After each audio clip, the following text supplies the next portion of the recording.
Most people think the difference between financial success and struggle is just income, but that's not the real story. In the US, there are millions of people earning decent money yet still living paycheck to paycheck. At the same time, others with similar or even lower incomes are slowly building stability, savings, and freedom. So what's actually different? It's not luck, it's not background, it's not even education alone. It comes down to daily habits, decisions, and financial behavior that most people never question. In this video, we're breaking down 16 real-life financial patterns, plus a final bonus insight that quietly separate people who stay stuck from those who move forward. No motivation talk, no fake success stories, just real behavior differences that play out every single day in the real world. Watch closely, because you might recognize more of yourself in this than you expect. Number 1. Poor people overconsume passive entertainment. Let's start with something simple but powerful. It's not that watching TV or streaming shows makes someone poor. The real issue is how much time is spent consuming instead of creating or improving. In the US, the average adult spends several hours a day on streaming platforms like Hulu, Netflix, and Peacock. That alone isn't harmful, but when it becomes a daily escape from responsibilities, it starts to cost you something much bigger than time. Most financially struggling people aren't just watching TV. They're using entertainment as a way to avoid stress, bills, and decisions they don't want to face. And here's the uncomfortable truth. Every hour spent passively consuming is an hour not spent learning a skill, increasing income, or solving a real-life problem. Wealthy individuals don't necessarily avoid entertainment, they just control it. They treat it as a reward, not a routine. If your default habit after work is to sit, scroll, and disconnect from reality every night, you're not relaxing, you're slowly disconnecting from your own progress. Here's where the real difference shows up. People who stay financially stuck don't just consume content, they consume it without intention. One episode turns into 5, one scroll turns into an hour, and suddenly the day is gone with nothing meaningful accomplished. Meanwhile, people who are moving forward financially use platforms very differently. They search for specific knowledge, how to start a side hustle, how to manage debt, how to increase income. And once they get what they need, they move on. That's the shift, from entertainment-driven behavior to purpose-driven usage. Also, let's be real. Constant exposure to celebrity lifestyles and unrealistic success stories creates a false sense of progress. Watching someone else succeed can feel like you're moving forward, but in reality, you're standing still. You don't need to eliminate entertainment completely. But if your daily routine is built around escaping life instead of improving it, that's a pattern that keeps people financially stuck in the US. Control your input, or it will control your future. Friends, if you've learned something from this video so far, give it a like, share your opinion in the comments, and subscribe to stay with us. Number 2. Poor people rely on cheap, unhealthy food habits. Let's clear something up first. This isn't about blaming people for eating fast food. In the US, unhealthy eating isn't often a choice. It's a financial and environmental reality. Many low-income neighborhoods are filled with fast food chains like McDonald's, Burger King, and KFC, while access to affordable fresh groceries is limited. When you're working long hours, dealing with stress, and trying to stretch every dollar, convenience becomes the priority. But here's where the problem starts. Cheap, processed food might save money today, but it often leads to long-term costs, low energy, poor focus, and serious health issues. And in the US, healthcare isn't cheap. A small health problem can quickly turn into thousands of dollars in medical bills. So it's not just about food, it's about performance. When your body's constantly running on low-quality fuel, your ability to think clearly, work efficiently, and make smart financial decisions drops. That creates a cycle where poor health feeds poor financial outcomes. Wealthier individuals don't just eat better because they want to. They understand that health is directly tied to income, productivity, and long-term stability. Now here's the shift that actually matters. People who improve financially don't suddenly start eating expensive organic meals every day. That's unrealistic. What they do instead is become intentional with what they eat, even on a tight budget.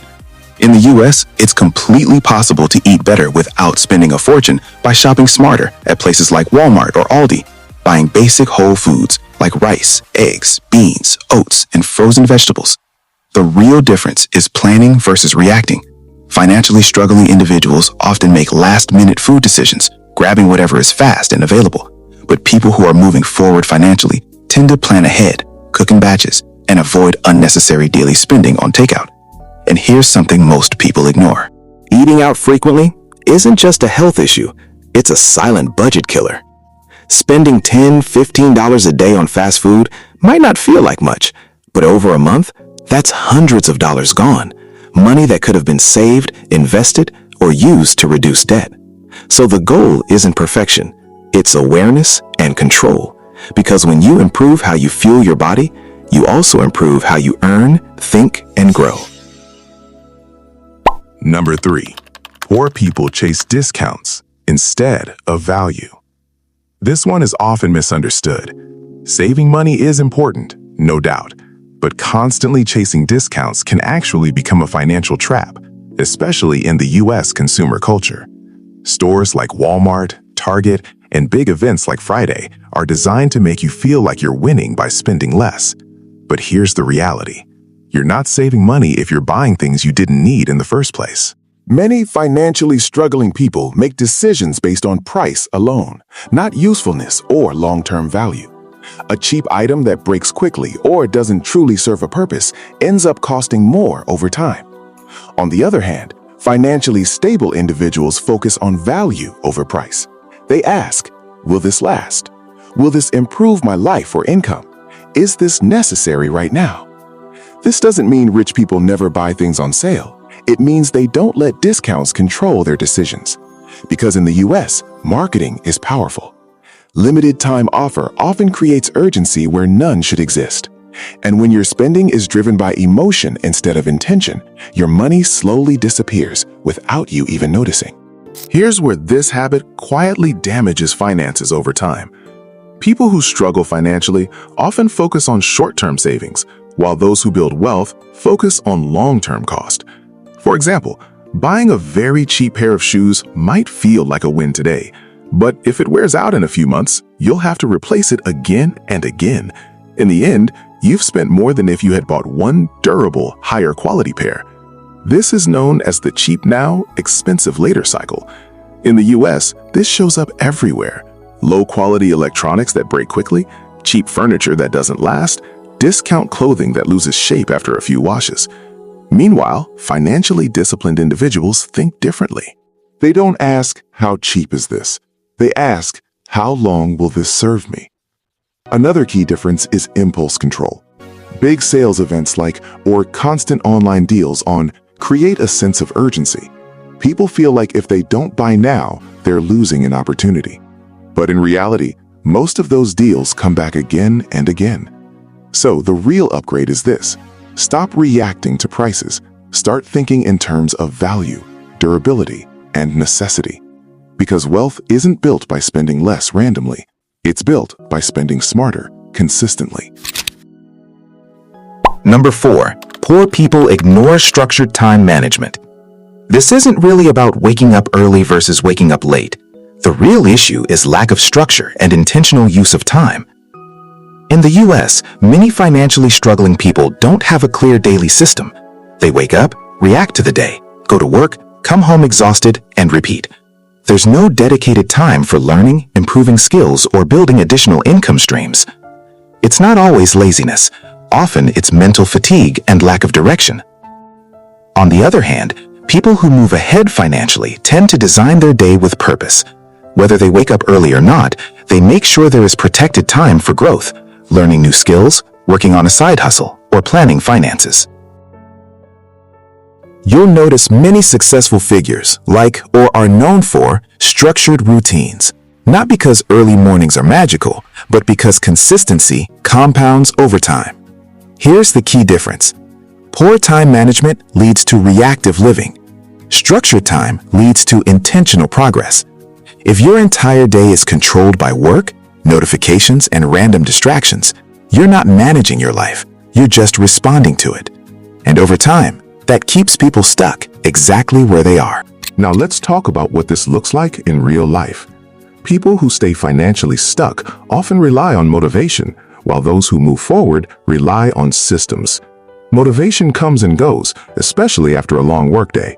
But a simple system, even a basic one, keeps you moving forward no matter how you feel. In the US, many people say they don't have time to improve their situation. But when you look closer, hours are lost daily on unplanned scrolling, random tasks, or distractions from apps like TikTok and Facebook. It's not about having more time, it's about taking control of the time you already have. Even 60 to 90 minutes a day, used consistently, can completely change your financial direction over a year. That time could go into learning a high-income skill, building a side income, understanding personal finance. Another important shift is planning ahead. Instead of ending the day and hoping tomorrow will be better, financially disciplined people often decide the night before what matters most the next day. That removes decision fatigue and keeps them focused. So the upgrade is simple but powerful. Don't wait until you feel ready. Build a system that works even when you don't. Because in the long run, your financial future isn't shaped by random effort. It's shaped by what you do consistently with your time. Number 5. Poor people overinvest emotionally in spectator entertainment. This one isn't about hating sports. It's about how deeply you invest your time and energy into something that gives you zero return. In the US, sports culture is massive. Leagues like the NBA and NFL dominate weekends, conversations, and even identities. Watching a game occasionally isn't the problem. The issue starts when people spend hours every week watching games, emotionally attach themselves to outcomes they can't control, spend money on tickets, merchandise, and subscriptions they can't really afford. At that point, it's no longer entertainment. It becomes a distraction that drains both time and money. Here's the deeper problem. You're fully engaged, focused, and passionate, but not about your own life. People who struggle financially often become spectators, not just in sports, but in life. They analyze players, criticize teams, debate outcomes, while their own goals stay untouched. Meanwhile, financially successful individuals are more selective. They might enjoy sports, but they don't let it consume the time and mental energy to build their own progress. Because at the end of the day, no matter who wins the game, your financial situation stays exactly the same. Here's where this habit quietly impacts real finances. It's not just about time. It's also about spending behavior tied to emotion. In the US, major events like the drive, massive spending, tickets, parties, food, betting, merchandise, it adds up quickly, and many people participate even when they're already financially stretched. Then, there's sports betting, which has exploded through platforms like Bet and Can. Let's be real, most people don't win long term, but the excitement makes it feel like a shortcut to money. In reality, it often becomes another leak in an already tight budget. Now compare that to how financially disciplined individuals approach this. They treat sports as occasional entertainment, not a lifestyle. They don't tie their identity, mood, or money to outcomes they can't influence. And more importantly, they prioritize activities where their effort actually creates results. Building income, improving skills, investing time into something they control. So the shift is simple. Enjoy the game, but don't let it distract you from playing your own.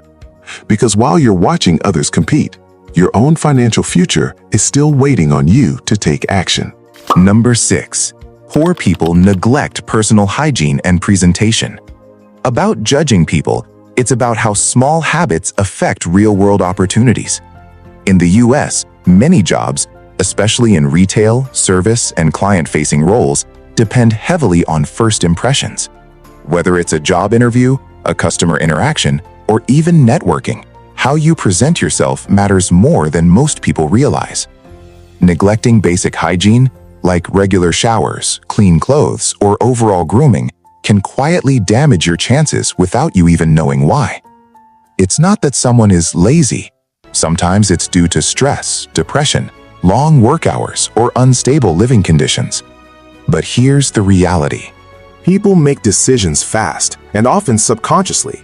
Employers, co-workers, and even potential business partners are more likely to trust and engage with someone who looks clean, organized, and put together.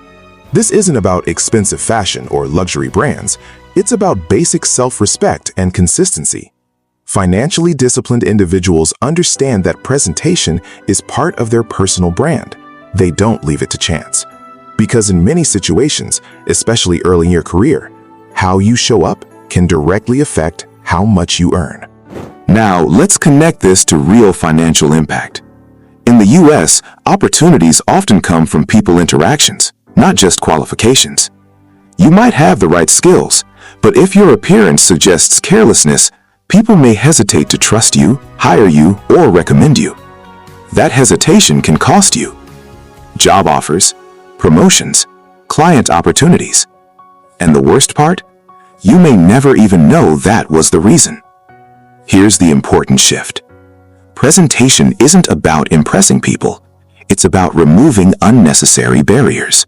You don't need expensive clothes or luxury grooming.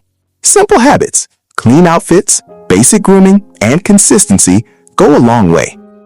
Even in everyday environments like workplaces, stores, or networking spaces, people who look put together tend to be taken more seriously. Financially disciplined individuals treat this as a non-negotiable baseline, not something optional. Because when you consistently show that you respect yourself, others are far more likely to respect your time, your work, and your value. Number 7. Poor people blame external factors instead of taking control.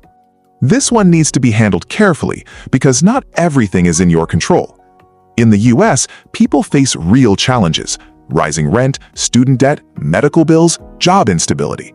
These are not excuses, they are real obstacles. But here's where the difference shows up. Some people acknowledge these challenges and still ask, "What can I do from here?" Others stay stuck asking, "Why is this happening to me?" Blaming everything on the economy, the system, or other people might feel justified, but it often leads to inaction. And inaction is what keeps people financially stuck. Financially disciplined individuals don't ignore reality, but they focus on what they can control. Learning new skills, increasing income streams, adjusting spending habits. They don't waste energy arguing with reality. They adapt to it. Because at the end of the day, you may not control where you start, but you do control how you respond. And that response determines whether you stay stuck or move forward. Here's where mindset turns into real-world results. When someone constantly blames outside forces, they slowly give away their sense of control. And once you believe nothing is in your hands, you stop trying to change anything. That's dangerous.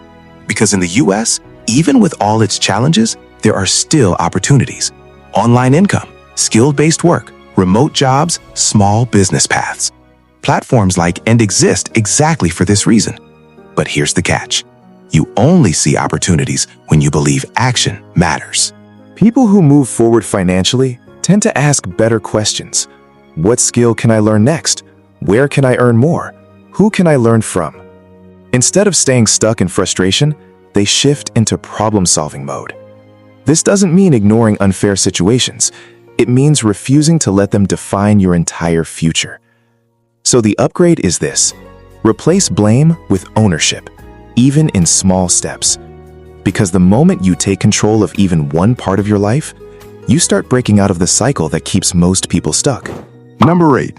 Poor people don't build emergency savings. This one is less about discipline and more about survival reality in the US. A large number of Americans live paycheck to paycheck. With rising rent, groceries, and healthcare costs, saving money can feel almost impossible. So it's not always that people don't want to save, it's that there's barely anything left to save. But here's the risk. When you have zero savings, every problem becomes a crisis. A car repair, a medical bill, or even a missed paycheck can immediately push someone into debt. And once that cycle starts, it becomes harder to escape. That's why financially stable individuals prioritize even small emergency savings. Not because it's easy, but because it creates breathing room.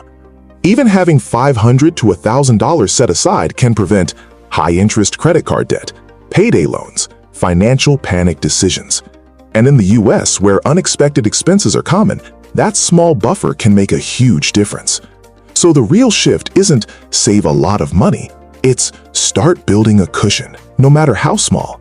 Because without it, life doesn't just get harder, it gets unpredictable in the worst possible way. Now let's look at how this plays out over time. When someone has no savings, they're forced to rely on high-cost solutions the moment something goes wrong. Credit cards, payday loans, or borrowing from others.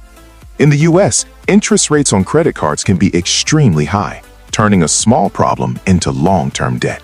For example, one unexpected expense can lead someone to rely on cards from companies like Aflac or Surge. And if it's not paid off quickly, the balance grows fast. This creates a cycle. No savings, emergency happens, use debt, pay interest, even less ability to save. And the cycle repeats. On the other hand, people who build even a small emergency fund break this pattern. They don't panic when something goes wrong, they handle it and move on without damaging their financial stability. Another key difference is mindset. Instead of waiting until they have extra money, financially disciplined individuals treat saving like a fixed expense, just like rent or bills. Even if it's $10 or $20 at a time, consistency builds protection. So the upgrade is simple. Don't wait to feel comfortable before saving. Start small and stay consistent. Because the goal isn't just to save money, it's to protect your future from falling apart when life gets unpredictable. If you're enjoying the video so far, make sure to like, comment, and subscribe right now because more powerful finance tips are coming ahead. Number 9. Poor people misuse credit for non-productive spending. Credit itself isn't the problem.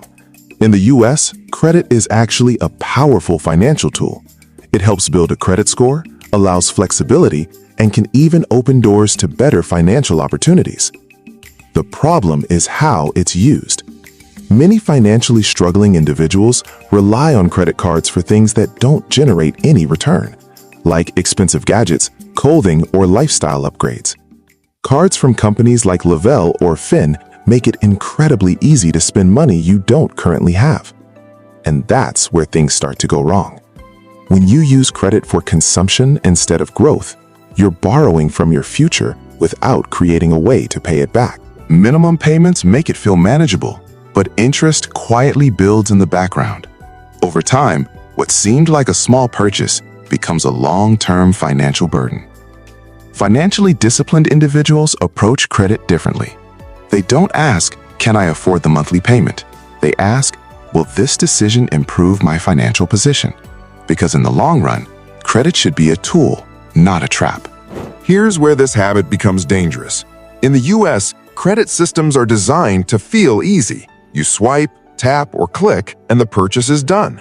There's no immediate pain of spending, which makes it easier to ignore the consequences. But over time, small balances turn into serious debt. Interest compounds, late fees stack up, and suddenly a few lifestyle purchases turn into months or even years of repayments. Many people end up stuck paying just the minimum on cards issued by companies like, never really reducing the principal. That's how the cycle forms. Spend on credit, pay minimum, interest grows, debt stays. On the other side, financially disciplined individuals use credit with a clear rule. If it doesn't help increase income, reduce risk, or build long-term value, it doesn't belong on credit. They also focus on paying balances in full whenever possible, avoiding interest completely. Another key shift is awareness. Instead of seeing credit as extra money, they see it as a temporary tool with strict boundaries. So the upgrade is this: use credit strategically, not emotionally. Because when credit is misused, it quietly drains your future income. But when used correctly, it can actually help you move forward. Number 10.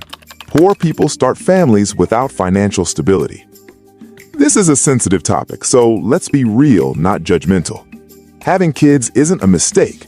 But in the US, raising a child is extremely expensive, and many people underestimate the financial impact. According to estimates from organizations like Brookings, raising a child can cost hundreds of thousands of dollars over time, including housing, food, healthcare, childcare, and education. The issue isn't having kids. The issue is being unprepared financially when you do. Many financially struggling individuals start families early without stable income, savings, or a long-term plan. As a result, they're forced into survival mode, working more hours, taking on debt, and constantly trying to keep up with rising expenses. This creates pressure not just financially, but mentally and emotionally. On the other hand, financially stable individuals tend to approach this differently. They often wait until they have more stable income, some level of savings, better control over their financial situation. Not because they don't want a family, but because they want to provide a more secure environment. Because once that responsibility begins, your financial decisions no longer affect just you. They affect your child's future too. Here's where the long-term pressure really builds. When a family starts without financial preparation, even small expenses can feel overwhelming.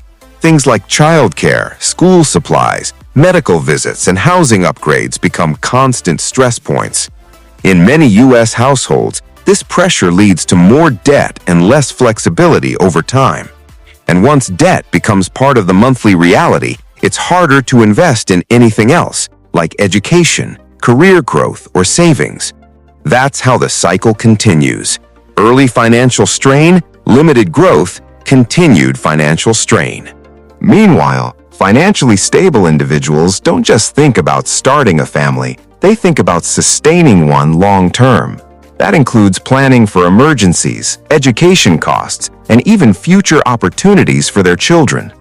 Support systems like TANF exist to help families, but they don't fully replace the need for personal financial readiness. So the real takeaway is simple. A family is not just an emotional decision, it's also a financial responsibility that lasts for decades. And when that responsibility is planned properly, it becomes stability. When it isn't, it becomes constant pressure. Number 11. Poor people avoid preventative health care. This is one of the most expensive habits, not because of what people spend, but because of what they delay. In the U.S., healthcare is costly, and many people avoid routine checkups because of insurance issues, time constraints, or fear of medical bills. So instead of prevention, they wait until something becomes serious. That's where the real problem starts. Small health issues become major financial emergencies. A simple condition that could have been treated early can turn into expensive hospital visits, long treatments, and missed workdays. Systems like and other insurance providers may cover part of the cost, but not always everything. The key difference isn't just access, it's timing. Financially stable individuals understand that preventative care, regular checkups, screenings, and early treatment is not an expense, it's a risk reduction strategy. Because in reality, early detection equals lower cost. Late detection equals higher cost plus income loss. And when health is compromised, everything else, work, income, stability, gets affected. So this isn't just about health. It's about protecting your ability to earn and function long-term. Here's what this looks like over time. When people avoid routine checkups, small issues quietly grow in the background. What could have been treated with a simple visit often turns into something that requires emergency care, medication, or even surgery. At that point, not only do medical costs rise, but income can also drop due to missed work. In the US, even with insurance from providers like hers, unexpected medical situations can still lead to significant out-of-pocket expenses. That financial shock often pushes people into debt or forces them to delay other essential bills. This creates a painful cycle. Avoid care, health worsens, costs increase, financial stress increases, even harder to seek care. Financially stable individuals approach health differently. They treat regular checkups as part of their long-term financial protection plan, not just a medical task. They understand that staying healthy is directly connected to staying productive and earning consistently. Another important shift is mindset. Instead of asking, "Can I afford a doctor visit right now?" they ask, What will it cost me if I don't go? That small change in thinking often prevents much larger problems later. So the key takeaway is simple. Preventive care isn't about spending money, it's about avoiding financial disaster. Number 12. Poor people spend money before they earn it. This is one of the most common financial traps in the US. It's not always about low income, it's about future income being spent too early. Many people rely on credit cards, installment plans, or buy now, pay later services before they actually have the money available. Platforms tied to companies like Klarna and Afterpay make spending feel instant and painless. And that's where the danger begins. You start living based on money you haven't earned yet. At first, it feels harmless. New clothes, gadgets, or lifestyle upgrades. But those future payments don't disappear. They stack up quietly, month after month. Financially stable individuals operate differently. They prioritize earned money over projected money. Instead of thinking, I can pay this off later, they think, do I actually have this money right now? This shift changes everything. Because when spending leads income instead of following it, financial stress becomes unavoidable. Here's how this habit creates long-term pressure. When people consistently spend money before it's earned, their financial life becomes preloaded with obligations. Every paycheck is no longer freedom. It's already assigned to previous purchases, bills, or installment plans. Services like Bacon make it easy to split payments, but the result is often the same: reduced financial flexibility in the future. That lack of flexibility becomes a major problem when unexpected situations arise: job changes, medical expenses, or car repairs. Instead of having room to adjust, everything feels tight. And that creates a cycle. Future income gets locked, no breathing room, more reliance on credit, even tighter future income. Financially disciplined individuals break this pattern by doing one simple thing.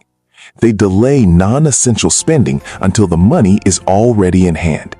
That delay creates control. They also prioritize building a buffer before lifestyle upgrades, so purchases don't interfere with stability. So the real upgrade is this: don't let future money control your present decisions. Because once your future income is already spoken for, you stop building freedom and start maintaining pressure.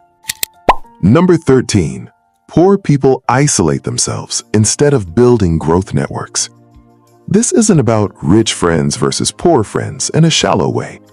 It's about exposure to environments that shape your thinking and opportunities. In the US, financial growth is often influenced by who you learn from, work with, and interact with. People connected to platforms like LinkedIn or active communities around business, tech, and freelancing tend to see more opportunities simply because they're exposed to them earlier. On the other hand, many financially struggling individuals unintentionally stay in closed circles. People facing the same problems, sharing the same frustrations, but not exchanging solutions. And over time, that environment becomes normal. If everyone around you is stuck starts to feel normal. This doesn't mean you should abandon people. It means you should expand your exposure to new skills, new ideas, and people who are actively building something. Financially successful individuals usually don't rely on motivation alone. They rely on access. Access to knowledge, access to opportunities, access to better thinking patterns. Because growth often starts when your environment starts showing you what's possible. Here's what this looks like in real life. When someone stays in the same limited environment for too long, their thinking often becomes repetitive and fixed.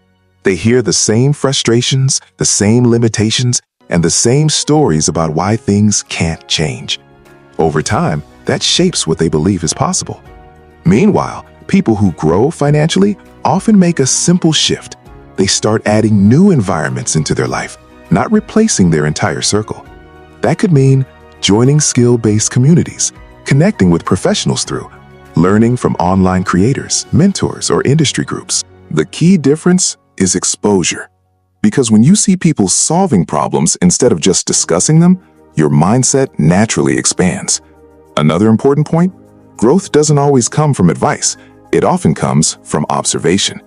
Just being around people who are building, learning, or earning differently can change how you approach your own situation. So the real shift is simple. Don't stay limited by your current environment. Add new ones that challenge your thinking, because your future income is often shaped by the ideas you're exposed to today. Number 14. Poor people don't follow through on ideas. Ideas are not the problem. In the US, millions of people have ideas every day. Business ideas, side hustle ideas, app ideas, content ideas. The real difference is what happens after the idea appears. Many financially struggling individuals stop at the thinking stage. They plan, imagine, or talk about what they could do someday, but never move into consistent execution. And over time, that gap becomes the real barrier. Ideas without action don't create income, they create frustration. Financially stable individuals don't necessarily have better ideas. They simply test, fail, adjust, and continue. They understand that the first version of anything is rarely successful. Platforms like show this clearly. People who earn consistently are not always the most talented, but they are often the most consistent in applying their skills. The key difference is simple. One group collects ideas, the other group executes them repeatedly. And execution, not inspiration, is what builds financial change over time. Here's how this habit actually keeps people stuck. Most people don't fail because their idea was bad. They fail because the idea never leaves their head or never survives the first obstacle. The moment something feels difficult, uncertain, or slow, they pause and often never return to it. Meanwhile, financially successful individuals treat early failure as part of the process, not a reason to stop. They launch small, test quickly, and adjust based on real feedback instead of waiting for a perfect moment that never comes. On platforms like Bling, you can clearly see this difference. The people earning steadily are usually not the ones with perfect profiles. They are the ones who kept applying, improving, and showing up again and again. Another key factor is patience. Real progress in income rarely comes from one big attempt. It comes from many small, imperfect actions over time. So the real shift is this. Instead of asking, will this work perfectly? Ask, can I start and improve it as I go? Because execution compounds, and ideas only become valuable when they are consistently applied. Number 15. Poor people expect others to solve their financial problems. This one is uncomfortable, but important. In the US, many people grow up believing that at some point, a system, a job, a government program, or another person will fix their financial situation. While support systems do exist, they're rarely designed to create long-term wealth. They're mostly designed to provide temporary stability. That's where the misunderstanding begins. Financial progress is not something that is given, it is something that is built. Some people wait for opportunities, raises, or external help before making any real changes. Others start taking responsibility immediately, even with limited resources. Financially stable individuals understand that no one is coming to build their income for them. They rely on their own actions first, then use external support as a supplement, not a foundation. Platforms like OurCow can help connect people to opportunities, but they don't replace the need for personal effort, skill building, and consistency. The key difference is mindset. One group waits to be rescued. The other group starts building immediately. And that difference defines long-term financial direction more than anything else. Here's what this looks like in real life. When people rely too heavily on external help, they often delay developing their own skills or income sources. Over time, that delay becomes expensive, not just financially, but mentally, because dependence reduces confidence in making independent decisions. In contrast, people who improve financially tend to adopt a simple rule: solve what you can first, then seek support where needed. This mindset pushes them to learn, adapt, and take small steps even when the situation feels difficult. For example, job platforms like Indeed and networking tools like LinkedIn only become powerful when combined with personal action. Applying consistently, upgrading skills, and improving presentation over time. Another key shift is ownership. Instead of asking, who will fix this for me? They ask, What can I start doing today? That question alone changes direction. Because financial independence is rarely the result of one big opportunity. It's the result of many small decisions taken without waiting for permission or rescue. Number 16. Poor people depend on a single income source. This is one of the biggest financial vulnerabilities in the US, and it affects millions of working people. Most financially struggling individuals rely on one paycheck. Whether it's a retail job, warehouse work, delivery driving, or office employment, the entire financial system depends on a single source of income. And here's the problem. One disruption is enough to break everything. A layoff, reduced hours, company restructuring, or even illness can instantly collapse financial stability. That's not because people are lazy. It's because the system becomes too fragile when everything depends on one stream. Financially stable individuals think differently. They may still have a primary job, but they're actively aware that relying on only one income source creates risk in an unpredictable economy. That's why many start exploring additional pathways using platforms like Uber or DoorDash, not as shortcuts, but as backup structures to reduce financial pressure. The key idea is simple. If your income has only one source, your stability is always fragile. Here's where the real financial difference shows up over time. When someone depends entirely on one paycheck, their entire lifestyle becomes locked to that schedule. Bills, rent, food, and debt payments all rely on the assumption that the next paycheck will always arrive on time. That creates constant pressure, even if the job is stable. In the US economy, where layoffs and automation can happen unexpectedly, this setup becomes risky. Even companies like FANG have shown how quickly job structures can shift depending on business needs. Financially disciplined individuals try to reduce that risk by slowly building secondary income streams. This doesn't mean quitting a job. It means adding flexibility, freelance work on Upwork, skill-based side income, small digital or service-based earnings. The goal is not instant wealth, it's income stability, diversification. Because when money comes from multiple sources, pressure decreases automatically. Losing one source no longer means losing everything. So the upgrade is clear. Don't depend on one financial pillar. Build at least one extra layer of income over time. That shift alone can move someone from financial stress to financial control. Bonus tip: the real difference that changes everything. The biggest financial gap in the US is not between rich and poor. It's between people who react to life and people who design their response to life. You don't need perfect conditions to improve. You need consistent action in imperfect conditions. Even small improvements, better spending awareness, learning one skill, saving a small amount, or reducing debt slowly can completely change your direction over time. Wealth is not built in a moment. It's built in behavior. That's it for today's video. If you enjoyed it, don't forget to like, comment, and subscribe. See you in the next Smart Money video.